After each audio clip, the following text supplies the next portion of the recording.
بسم اللہ الرحمن الرحیم۔ السلام علیکم۔ اکثر دوست گھروں میں پرندے پالنے کا شوق رکھتے ہیں، لیکن آپ میں سے اکثر دوستوں نے یہ سن رکھا ہوگا کہ گھر میں پرندوں کو قید کر کے نہیں رکھنا چاہیے۔ کیا ایسی کوئی حدیث ہے؟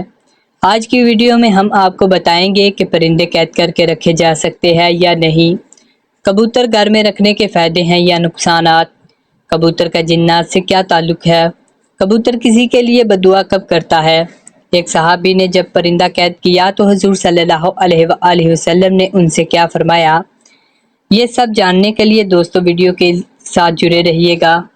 گھروں میں جانور اور پرندے پالنا جائز ہے، لیکن ان کی شرط یہ ہے کہ ان کے دانے اور خوراک کا خیال رکھا جائے، انہیں ہرگز نہ ستایا جائے اور بیمار ہونے کی صورت میں علاج وغیرہ کروایا جائے۔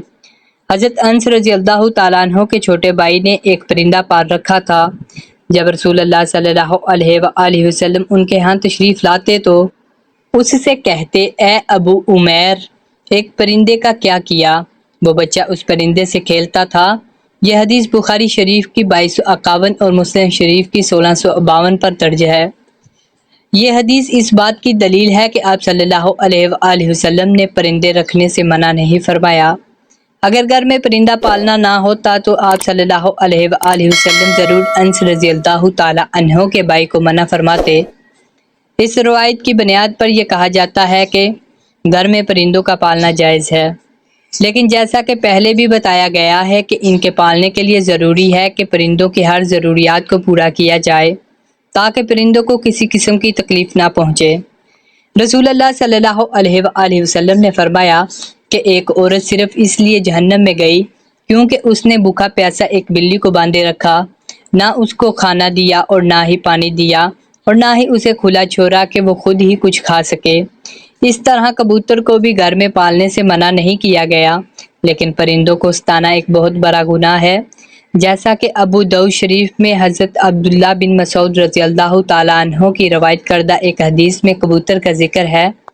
ایک کبوتر حضور پاک صلی اللہ علیہ وآلہ وسلم کے پاس آیا اور اپنی زبان میں کچھ کہنے لگا۔ جب وہ چپ ہوا تو حضور صلی اللہ علیہ وآلہ وسلم فرمانے لگے کہ میرے کسی صحابی نے اس کبوتر کے گھونسلے سے انڈے اٹھائے ہیں۔ پاس ہی ایک صحابی نے اقرار کیا تو حضور اکرم صلی اللہ علیہ وآلہ وسلم نے انہیں حکم دیا کہ فوراً اس کے انڈے واپس رکھ آئیں۔ دیکھا دوستو، پرندوں کو ستانے میں کوئی خیر نہیں ہے، بلکہ الٹا پرندے اپنے ستانے والے کے لیے بدعا کرتے ہیں۔ چونکہ کبوتر بھی ان پرندوں میں شامل ہے جو کہ انبیاء علیہ السلام کا پسندیدہ رہا ہے، اسی لیے اگر کبوتر کو ستایا جائے گا تو کبوتر بھی بدعا دے سکتا ہے، لہٰذا کبوتر کو ستانے سے اجتناب کرنا چاہیے۔ کبوتر کے حوالے سے آپ کو بتاتے ہیں کہ اسلامی تعلیمات اس کے بارے میں کیا کہتی ہے۔ احادیث میں ہے کہ گھریلو کبوتر خدا کو بہت یاد کرتے ہیں، اہل بیت کو دوست رکھتے ہیں اور صاحب خانہ کو دعا دیتے ہیں کہ اللہ تمہیں برکت دے۔ کسی شخص نے رسول اللہ صلی اللہ علیہ وآلہ وسلم سے تنہائی کی شکایت کی تو آپ صلی اللہ علیہ وآلہ وسلم نے فرمایا کہ ایک جوڑا کبوتر کا پال لے۔ حضرت جعفر فرماتے ہیں کہ کبوتر پیغمبروں کے پرندوں میں سے ہے، کبوتر گھر میں رکھو، چونکہ حضرت نوح علیہ السلام نے ان کو پسند کیا ہے اور دعا دی ہے کہ کسی پرندے پر اتنا پیار نہیں آتا جتنا کبوتر پر آتا ہے۔ آپ نے فرمایا جس گھر میں کبوتر ہو اس گھر میں رہنے والے جنوں کی آفتوں سے محفوظ رہیں گے، کیونکہ جنوں کے بچے گھروں میں کھیلتے پھرتے ہیں، جس گھر میں کبوتر ہوتے ہیں وہ ان سے مشغول رہتے ہیں اور آدمی کی طرف متوجہ نہیں ہوتے۔ اسی طرح ایک روایت میں آتا ہے کہ کبوتر کا جو پر جڑتا ہے وہ شیطانیت کی نفرت اور بھاگنے کا سبب ہوتا ہے۔ ان روایات سے یہ بات معلوم ہوئی کہ کبوتر کا گھر میں پالنا بالکل ٹھیک ہے، بلکہ معجب برکت ہے۔ جیسا کہ آپ صلی اللہ علیہ وآلہ وسلم نے صحابہ کو گھر میں کبوتر پالنے کا بولا تو اس سے بات معلوم ہوتی ہے کہ کبوتر پالنے میں خیر ہے۔ کبوتر پالنے کے ساتھ منسلک یہ یاد رہے کہ بعض لوگ شوق سے کبوتر پالتے ہیں، ان کا شوق کبوتر پالنے کی حد تک تو ہوتا ہے، لیکن بعض لوگ کبوتر بازی کی نیت سے کبوتر پالتے ہیں، چونکہ کبوتر بازی میں وقت اور پیسے کا ضیاع ہے، اسی لیے کبوتر بازی سے منع کیا گیا ہے۔ امام بخاری حضرت ابو ہریرہ رضی اللہ تعالیٰ عنہ سے روایت ہے کہ حضور اکرم صلی اللہ علیہ وآلہ وسلم نے ایک شخص کو اڑتے ہوئے کبوتر کے پیچھے لگا ہوا دیکھا تو فرمایا، شیطان شیطان کے پیچھے لگا ہوا ہے۔ اس حدیث میں کبوتر کو شیطان کہنے کا مطلب ہے کہ کبوتر یا کسی بھی دوسرے پرندے کو اڑانے کو مشغلہ بنانا حرام ہے۔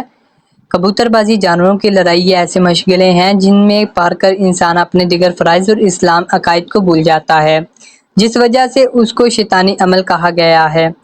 اسی طرح جانوروں کو آپس میں لڑانے سے بھی سختی سے منع فرمایا گیا ہے، کیونکہ اس سے جانوروں کو تکلیف ہوتی ہے اور جانوروں کو تکلیف دینا حرام ہے۔ رسول اللہ صلی اللہ علیہ وآلہ وسلم نے فرمایا، جانوروں کو اذیت و تکلیف دینا درست نہیں، جیسا کہ مسند ابی یعلا 651 اور مسند بیزار 263 میں ہے کہ رسول اللہ صلی اللہ علیہ وآلہ وسلم ایک اونٹ کے پاس سے گزرے جس کے چہرے پر داغ لگا ہوا تھا، تو آپ نے فرمایا، جاؤ اونٹ کے مالک سے کہو کہ اس کے چہرے سے آگ کو دور رکھے۔ انس رضی اللہ تعالیٰ عنہ سے حدیث ہے کہ رسول اللہ صلی اللہ علیہ وآلہ وسلم نے ایک گدھا دیکھا جس کے چہرے کو داغا گیا تھا۔ آپ نے فرمایا، اللہ کی لعنت برسے اس آدمی پر جس نے یہ داغ دیا۔ کبوتر بڑا ذہین پرندہ ہے جو اشخاص کو ان کی تصویر میں بھی پہچان لیتا ہے۔ سائنسدانوں کا خیال ہے کہ کبوتر آئینے میں اپنی تصویر دیکھ کر خود کو پہچان سکتا ہے، لیکن یہ چہرے کی پہچان کی حد تک خود شناس پرندہ ہے۔ یہ خصوصیات چونکہ دوسرے پرندوں میں نہیں پائی جاتی، اس لیے اس کو اپنی جداگانہ حیثیت ہے، جو کسی بھی دوسرے پرندے سے انہیں اس خصوصیات میں ممتاز کرتی ہے۔ اس کے علاوہ کبوتر میں حروف کی شناخت کرنے کی صلاحیت بھی پائی جاتی ہے۔ ایک تجربے کے ذریعے سائنسدانوں نے یہ ثابت کیا کہ کبوتر پورے انگریزی حروف تہجی کو شناخت کرتا ہے، جو ان کی ذہنی صلاحیت کے آئینے دار ہوتی ہے۔ کبوتر اپنی چونچ سے پانی چوس کر پینا جانتا ہے، جبکہ دوسرے پرندوں میں یہ خصوصیات نہیں پائی جاتی۔ کبوتر ہزاروں میل دور سے اپنے گھر کا پتہ ڈھونڈ لیتا ہے۔ یہ کیسے ممکن ہے؟ اس کے متعلق کئی نظریات پیش کیے گئے ہیں، جن میں ایک نظریہ مقناطیسی حیثیت کا نظریہ ہے، جس کی وجہ سے یہ ہے کہ یہ جاندار سورج کو رہنما بنا کر مشرق و مغرب کی سمتوں کا تعین کرتا ہے۔ ان کے متعلق خیال کیا جاتا ہے کہ یہ زمین کی مقناطیسی قوت کو پہچان سکتا ہے، اس سے وہ اپنے گھر کا راستہ بآسانی ڈھونڈ نکالتے ہیں۔ کبوتر 70 سے 75 کلومیٹر فی گھنٹہ کی رفتار سے پرواز کر سکتے ہیں۔ دوران پرواز ان کی اونچائی 6000 فٹ سے زیادہ ہو سکتی ہے۔ دوست پرندے گھر میں پالیے، لیکن ان کا بے حد خیال رکھنا ضروری ہے۔ ان کو کسی قسم کی کوئی تکلیف نہیں پہنچانی چاہیے۔